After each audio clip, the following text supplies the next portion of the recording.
الحمد لله وكفى وسلام على عباده الذين اصطفى أما بعد فأعوذ بالله من الشيطان الرجيم بسم الله الرحمن الرحيم وقال النبي صلى الله تبارك وتعالى عليه وسلم تحزن ذوات الأولاد وتفرح العواقر أو كما قال صلى الله تبارك وتعالى عليه وسلم۔ حضور اکرم صلی اللہ علیہ وسلم کی احادیث طیبہ میں سے ایک حصہ تلاوت کیا ہے۔ دعا ہے کہ اللہ تبارک و تعالی اس کا صحیح مفہوم بیان کرنے کی اور ہم سب کو اس پر عمل کرنے کی توفیق نصیب فرما دے۔ حضور اکرم صلی اللہ علیہ وسلم کی بیان کردہ قیامت کی علامات بیان ہو رہی تھی، اور ان علامتوں میں سے وہ علامتیں جو امت کے اندر ہوں گی اور یہ بڑھتی چلی ہیں۔ ایک طویل حدیث کے اندر حضرت صلی اللہ علیہ وسلم نے ایک بات بیان فرمائی جسے ابھی خطبے میں تلاوت کیا۔ اس حدیث کی ابتدا یوں ہوتی ہے کہ نبی نے فرمایا اس وقت تک قیامت قائم نہیں ہوں گی جب تک کہ میری امت کے اندر یہ چیزیں بہت ساری چیزیں بیان کی۔ ان میں سے ایک حصہ آپ حضرات کے سامنے ابھی تلاوت کی ہے۔ حضرت صلی اللہ علیہ وسلم نے فرمایا تحزن ذوات الاولاد، وہ لوگ جن کو اللہ تعالیٰ اولاد کی نعمت عطا فرمائیں گے، اولاد دیں گے، وہ اس اولاد کی وجہ سے غمگین ہوں گے۔ وَتَفْرَحُ الْعَوَاقِرُ، اور وہ لوگ، وہ خواتین جن کی یہاں اولاد نہیں ہوتی، بانجھ ہے، وہ اس بانجھ پر کے اوپر خوش ہو جائے کہ ہماری اولاد نہیں ہوتی۔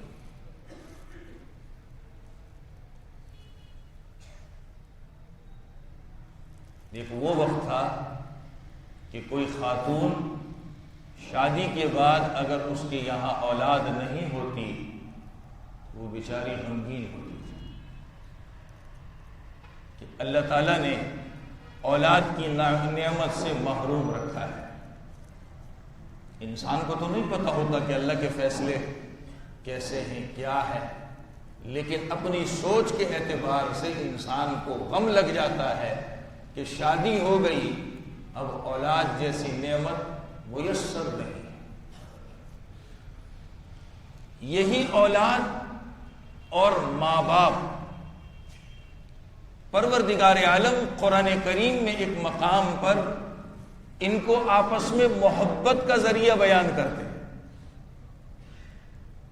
کہ اولاد میں اور والدین میں محبت ہوتی ہے۔ جیسے شادی، پروردگار قرآن کریم کے اندر اس کو جب بیان فرماتے ہیں تو اللہ فرماتے ہیں یہ شادی کی حکمت یہ ہے کہ تمہارے درمیان محبت قائم ہو۔ یہ کوئی جنسی شہوت کو پورا کرنے کا نام صرف نہیں ہے، اس سے ہوتی ہے شادی کرنے سے کہ جنسی شہوت پوری ہوتی ہے، لیکن اللہ نے اس کی اور بھی حکمتیں رکھی ہیں۔ تو ایک حکمت قرآن کریم میں اللہ نے جو بیان فرمائی کہ یہ تمہارے درمیان محبت کی چیز ہے، ایسے ہی اولاد کے بارے میں فرمایا کہ یہ بھی تمہارے لیے محبت کی چیز ہے۔ پھر قرآن کریم میں اللہ تبارک و تعالی ایک مقام پر انعامات کا تذکرہ کرتے ہیں کہ ہم نے انسان کو یہ دیا، یہ دیا، یہ دیا، یہ دیا۔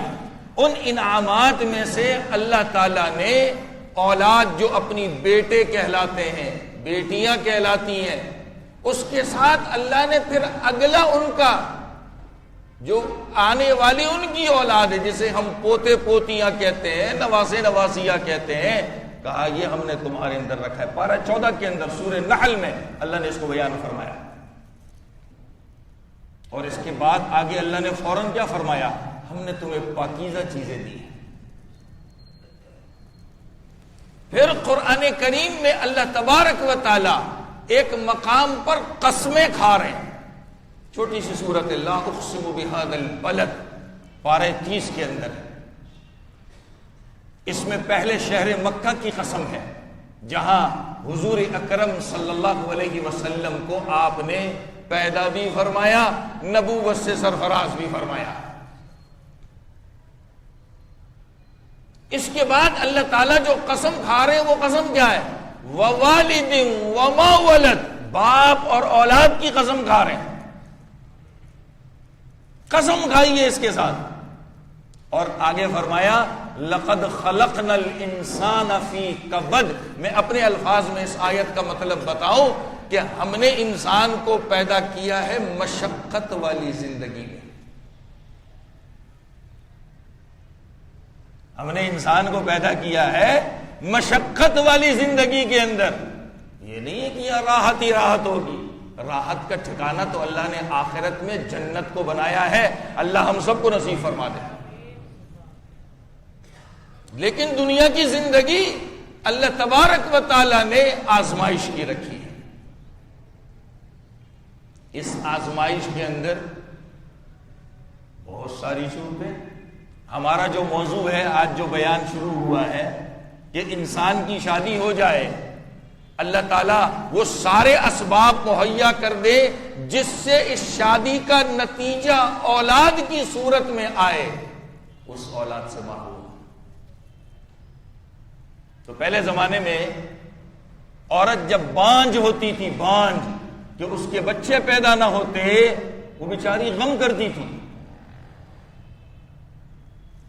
ایسے اللہ نے انبیاء میں آزمائش پیدا کی. حضرت ابراہیم علیہ السلام 90 سال کی عمر کو پہنچ گئے، اولاد نہیں. 90 سال کی عمر کو اولاد نہیں. اللہ سے دعا کر رہے ہیں رب ہب لی من الصالحین. اللہ نے اس کو قرآن کا حصہ بنا دیا ہے. اللہ کرے کہ ہم بھی اس طرح دعا مانگنے والے بن جائیں. یہ میں نے لفظ کیوں کہا؟ ہم اللہ سے دعا تو کرتے ہیں اللہ اولاد دے، اللہ اولاد دے، اللہ اولاد دے. صرف اولاد مت مانگیے. ابراہیم علیہ السلام نے ہمیں طریقہ بتا دیا. اللہ سے مانگیے اللہ نیک اولاد دے. یہ ہم نہیں بولتے. ہم اللہ سے آدھا آدھا مانگتے ہیں تو پھر ملتا بھی ویسے ہے، پھر روتے بھی ہیں. تو روتے کیوں ہیں؟ ہم نے جب صحیح ڈھنگ سے مانگا نہیں، جو مانگا وہ اللہ نے دے دیا. اب رونے کی ضرورت نہیں، اپنے اوپر رونا ہے کہ ہم نے کیا کیا ہے. کیسا پیارا طریقہ قرآن نے سکھا دیا. کہا رب ہب لی من الصالحین، اللہ نیک اولاد میں سے عطا فرمائیے، نیک اولاد. اللہ تبارک و تعالیٰ نے جب دعا قبول کی تو پارہ 23 کے اندر کہا وَبَشَّرْنَاهُ بِغُلَامٍ حَلِيمٍ، ہم بردبار ٹھنڈے مزاج کی اولاد ہم تمہیں دیں گے. اور پارہ 26 کے آخر میں ہے سورہ زاریات میں وَبَشَّرْنَاهُ بِغُلَامٍ عَلِيمٍ، ہم تمہیں خوشخبری دیتے ہیں کہ سمجھدار دانا بچہ ہم تمہیں دیں گے. ہم بھی اللہ سے اولاد مانگتے ہیں، اللہ اولاد دے، اولاد دے. اولاد مل جاتی بیچاری سی پی چائلڈ آ جاتی، پیدائشی طور پر معذور، پیدائشی طور پر معذور.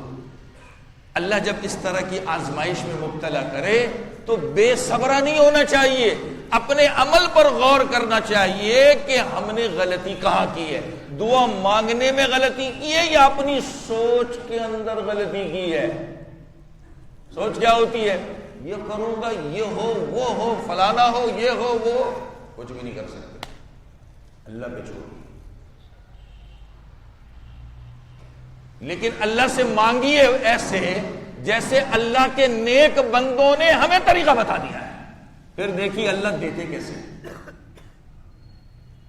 پھر دیکھیے اللہ دیتے کیسے. تو عرض یہ کر رہا تھا کہ یہ آزمائش اولاد نہ ہونے کی اللہ نے انبیاء پر بھی ڈالی ہے. ابراہیم علیہ السلام کا قصہ قرآن میں موجود ہے. حضرت زکریا علیہ السلام آپ کو بھی اللہ تعالیٰ نے آزمایا, آپ کی بھی اولاد نہیں تھی, اور آپ نے بھی جب اللہ سے دعا مانگی ہے تو یہ نہیں کہا اللہ اولاد دے, اللہ اولاد دے, اللہ اولاد دے, کیا کہا؟ اللہ نیک اولاد دے, اللہ نیک اولاد دے. حضرت یحییٰ علیہ السلام کی صورت میں اللہ نے حضرت زکریا علیہ السلام کو اولاد دی, اور وہی باپ بھی نبی, اللہ نے بیٹے کو بھی نبی بنا دیا. اور کمال کی بات سنیے, اللہ اللہ ہے. اللہ ہر نبی کو نبوت 40 سال کی عمر میں عطا فرماتے تھے. حضرت یحییٰ علیہ السلام کو بچپن میں دے دی تھی. باپ کی دعا کا کرشمہ دیکھیے, باپ کی دعا کا کرشمہ دیکھیے. ایک اور کرشمہ سنیے, یہ حضرت زکریا حضرت عیسیٰ علیہ السلام کے خالو ہے. خالو حضرت عیسیٰ علیہ السلام کو بھی اللہ تعالیٰ نے بچپن کے اندر نبوت دی تھی.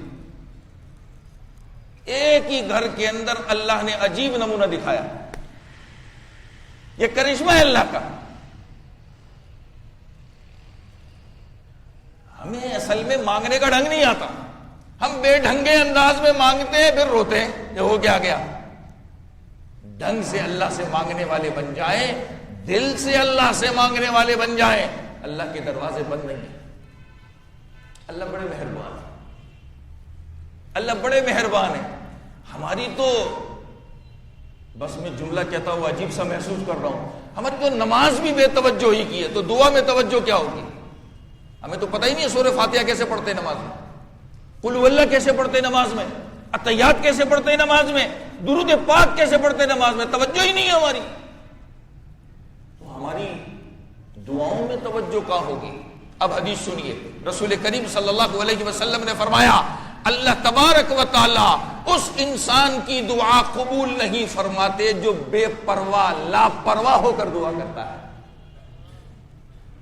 حدیث میں اس کو کہتے ہیں قلب لاہی, بے پرواہ آدمی, توجہ ہی نہیں ہے, بے پرواہ ہو کر لاپرواہی کی حالت میں دعائیں کرتا ہے. ہماری دعائیں ایسی ہوتی ہیں, پھر روتے چیختے ہیں دعائیں قبول نہیں ہوتی, دعائیں قبول نہیں ہوتی, دعائیں قبول نہیں ہوتی.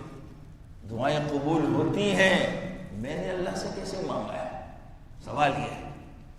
بہرحال بات دوسری طرف جا رہی ہے, اپنے موضوع کی طرف آتا ہوں. تو اللہ تبارک و تعالی اپنے انبیاء کو بھی آزما چکے کہ انبیاء کی شادی کے بعد ان کے ہاں ایک عرصے تک اولاد نہیں ہوئی, ایک عرصے تک اولاد نہیں ہوئی.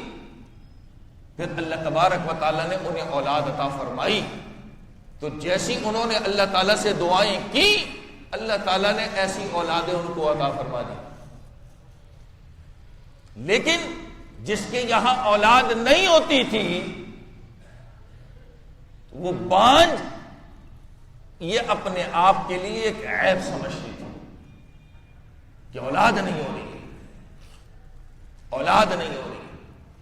اب اسی حدیث کے ٹکڑے کو آج کے زمانے پر ہم دیکھتے ہیں. حدیث میں اللہ کے نبی نے فرمایا تحزن ذوات الاولاد, اولاد والیاں اولاد پر غم کریں گی, وتفرح العواقر, اور جو بانجھ ہوگی جن کی جہاں اولاد نہیں ہوتی وہ خوش ہوگی. پہلے آ جائیے مردوں کی طرف. اللہ تعالیٰ نے اچھی بیوی بھی دی, بچے بھی دیے, سکون کی زندگی ہے. آج کل ماشاءاللہ مستی کا زمانہ ہے, مستی کا. موبائل سے یاری لگ گئی, اب اپنی بیوی کو بھول گیا, اپنے بچوں کو بھی بھول گیا, ہر چیز کو بھول گیا. اب جب یاری لگی تو یاری شادی میں بدل جاتی ہے. اب دوسری جس سے یاری لگائی اتنے جھوٹ بولتے ہیں, اتنے جھوٹ بولتے ہیں, فرشتے بھی, میں اپنے الفاظ میں کہتا ہوں پریشان ہوں گے کیا کیا لکھوں اس کا. میری تو شادی نہیں ہے, میرے تو بچے نہیں ہیں, میرا تو کچھ بھی نہیں ہے. ایک گوری چمڑی, چٹی چمڑی کے اوپر فریفتہ ہو گیا, جھوٹ پہ جھوٹ, جھوٹ پہ جھوٹ, جھوٹ پہ جھوٹ. دوسری شادی بھی ہو گئی, اب سوچ کیا ہوتی ہے مرد کی، کیونکہ اس نے جھوٹ بولا ہے نا عورت سے، اس نے جھوٹ بولا ہے عورت سے، اللہ کرے اس سے اولاد نہ ہو۔ اب حدیث سمجھ آ گئی، اب حدیث سمجھ آ گئی، اللہ کرے اس سے اولاد نہ ہو، اللہ کرے اس سے اولاد نہ ہو۔ پہلی بیوی کی اولاد ہے، اس کو دیکھنا ہے، اس سے بھی اولاد ہوگی تو کیا کروں گا؟ اور ادھر چونکہ محترمہ کے سامنے اتنے جھوٹ بولے ہوئے ہیں جس کی کوئی حد نہیں ہے، وہ سمجھتی ہے کہ ماشاءاللہ فرشتہ صفت انسان میرے ساتھ ہے، تو وہ اس چاہت میں کہ اولاد ہو جائے۔ نبی کی باتیں خدا کی قسم قیامت تک کے لیے کیسے فٹ آ رہی ہے حدیث ہمارے زمانے میں، کیسے فٹ آ رہی ہے ہمارے زمانے میں یہ حدیث۔ ادھر مرد کی چاہت یہ ہے کہ چلو کسی طرح چھپے چھپے تو اس کے پاس آ کے اپنی خواہش کو پورا کر لیتا ہو، اولاد نہ ہو جائے، اولاد ہو گئی تو کیا کروں گا، مسئلے خراب ہو جائیں گے۔ اب اولاد نہ ہونے کا اس کو افسوس ہے، اور اس کے اوپر یہ چاہتا ہے کہ نہ ہو، اس میں میری خوشی ہے۔ دوسری صورت لے لیں، کوئی عورت اللہ نہ کرے، لاکھ مرتبہ نہ کرے، جیسے آج کل فحاشی پھیلی ہوئی ہے، ایک خاتون ہے، اور اس پر میں تفصیلی بحث چند میں پہلے کر چکا ہوں، یہ بھی نبی نے قیامت کی علامتوں میں سے علامت بیان فرمائی کہ فحاشی خوب پھیلے گی، عورتیں اپنی طرف راغب کریں گی، اپنی طرف توجہ دلائیں گی، یہ تفصیلی بات کر چکا ہوں۔ اب ایک ایک نے کئی سے یاریاں لگائی ہوئی، کئی سے یاریاں لگائی ہیں، کئی سے یاریاں لگائی ہیں، تو یہ عورت چاہے گی کہ کسی کے یہاں میرا بچہ پیدا ہو؟ کہاں سے چاہیے؟ کیونکہ بچہ ہو گیا تو بزنس بند، یہ بانجھ پن ہونے کو پسند کرے گی، بانجھ پن ہونے کو، اولاد نہ ہو، اولاد ہو گئی تو سارا بزنس ٹھپ ہو جائے گا۔ تیسری صورت لے لے،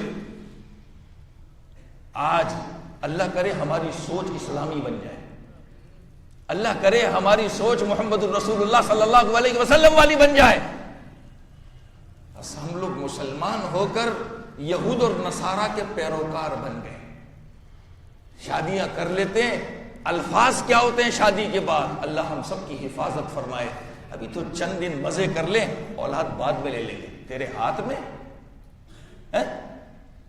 تیرے ہاتھ میں، جیسے تو چاہے گا کر لے گا،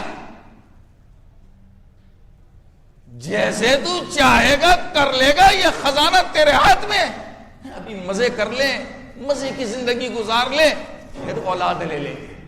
کیا کہنے، اللہ اولاد دے دیتی، بس ایک دو ہی لینے، ایک پیارا سا منا ہو، ایک پیاری سی منی ہو، اور ایک یہ ہو، ایک اس کے بعد بس کہانی ختم۔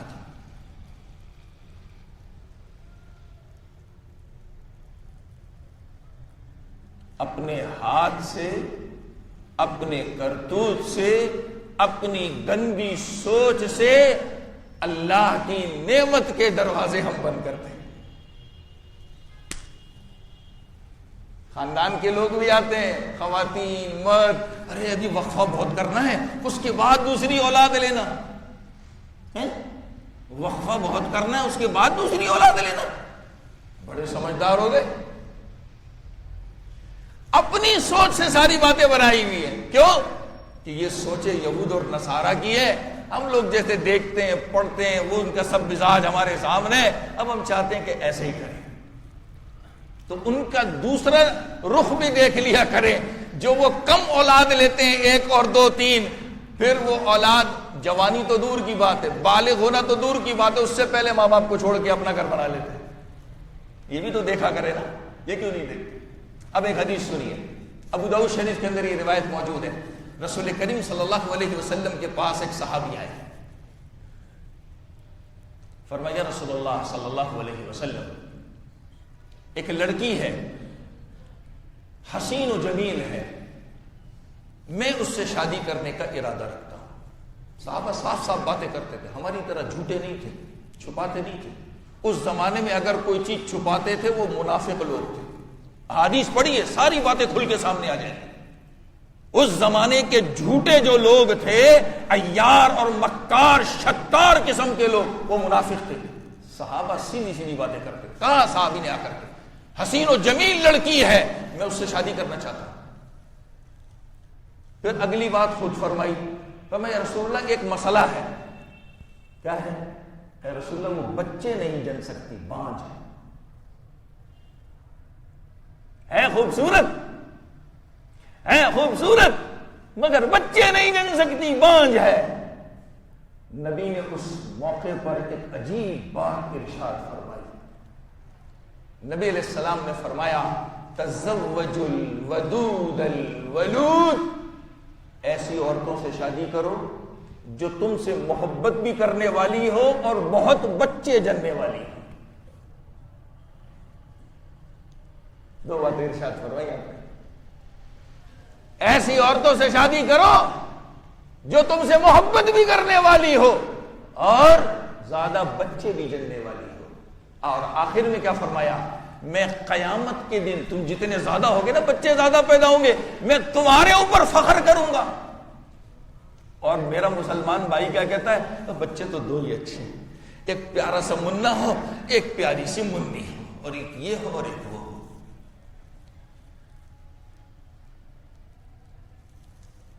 اب ایک دوسری حدیث سنیے, بی بی ام سلیم رضی اللہ تعالی عنہا, یہ حضرت انس بن مالک کی والدہ محترمہ ہے.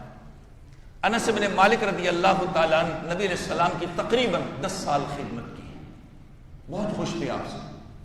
ایک دن آپ کی والدہ حضرت انس کو لے کر نبی کی خدمت میں حاضر ہوئی اور نبی سے فرمایا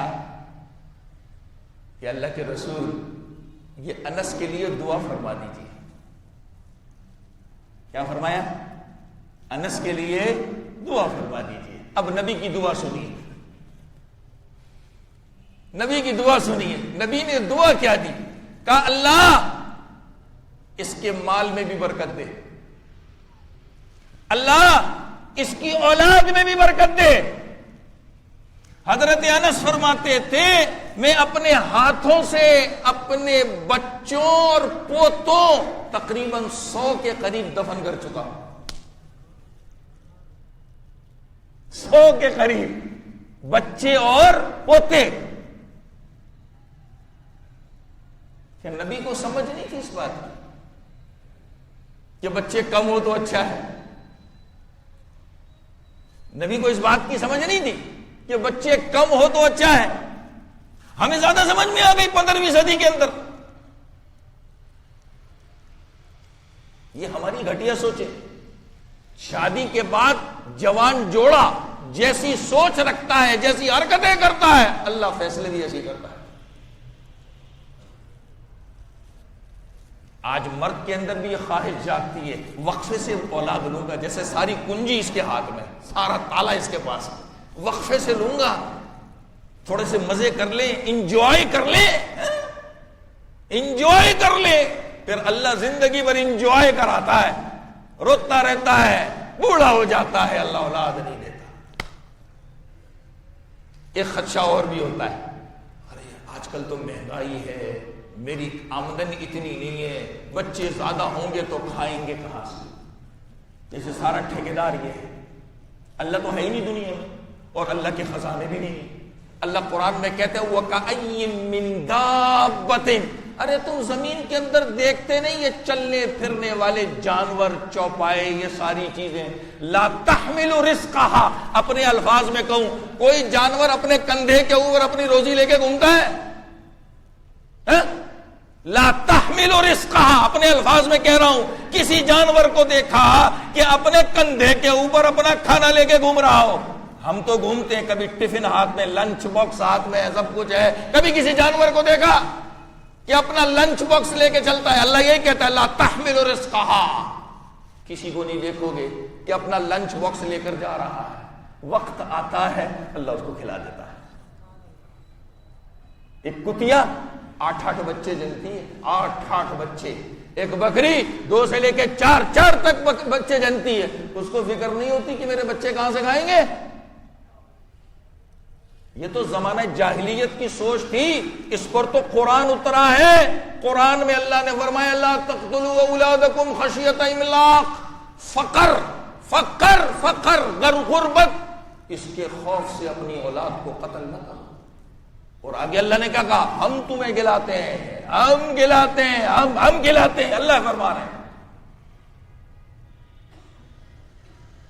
ارے اس پیسے کے چکر میں جو خاتون گھر کی زینت تھی، میں نے اس کو بھی بزنس میں لگا دیا، چل تو بھی کما، چل تو بھی کما، نکل یہاں سے۔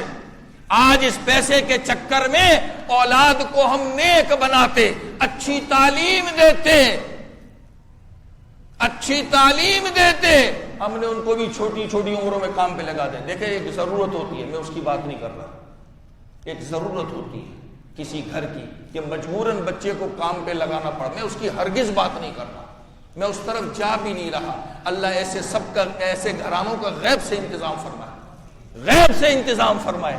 لیکن ہمیں جو پیسے کمانے کی مستی ہے نا، مستی، یہ کر لے، یہ ہو جائے، اتنے پیسے آ جائے، یہ ہو جائے، وہ ہو جائے، چھوٹے چھوٹے بچوں کو تعلیم سے اٹھا کر ہم نے کمانے میں لگا دیا۔ کیوں جی؟ پورا نہیں ہو رہا، پورا ہو رہا ہے، تیری سوچ گندی ہے، تیری سوچ گندی ہے، پورا سب ہو رہا ہے۔ اللہ نے تجھے روزی کا ٹھیکیدار نہیں بنایا۔ اللہ فرماتے ہیں تم فقر غربت کے خوف سے اولاد کو قتل نہ کرو، ہم تمہیں روزی دینے والے، ہم کھلانے والے ہیں۔ اور ایک آیت میں اللہ نے فرمایا تمہیں بھی کھلاتے ہیں، تمہاری اولاد کو بھی کھلانے والے ہیں۔ ہمارا ایمان نہیں ہے، مسلمان تو ہیں، ایمان نہیں، مسلمان تو ہیں، ایمان نہیں ہے۔ تو اس چکر میں بھی اولادیں کم لیتے۔ اب خاندانی منصوبہ بندی پر آ جاتے ہیں۔ خاندانی منصوبہ بندی، اگر عورت بیچاری ایسی بیماری میں آ گئی کہ مر جائے گی، یا کوئی ایسا آگے بڑھ کر کے ایسا مرض لگ جائے گا کہ عورت بیچاری اپاہج ہو جائے گی، یہ عذر ہے، سمجھ میں آتا ہے۔ لیکن مستی میں، جیسے میں نے الفاظ سنا دیا، آج کل چل رہے ہیں، ابھی تو انجوائے کر لیں، پھر دیکھیں گے، تھوڑا یہ ہو جائے، تھوڑا وہ ہو جائے، جیسے کہ ساری چیزیں اس کے ہاتھ کے اندر ہے، بس جیسے بٹن دبائے گا سب ہو جائے گا۔ یہ ہماری گندی سوچ ہے، یہ مسلمان کی سوچ نہیں، یہ مسلمان کی سوچ نہیں، یہ غیر مسلم کی سوچ ہے۔ مسلمان اللہ کو یقین کرتا ہے، اس کو اللہ پہ بھروسہ ہوتا ہے، اپنی زندگی اس پر گزارتا ہے تو اللہ تعالیٰ بھی اس کو خوب دیتا ہے۔ اللہ تعالیٰ ہمیں صحیح عمل کی توفیق نصیب فرما دے۔ مزید تفصیل انشاءاللہ آئندہ جمعہ کی جائے گی۔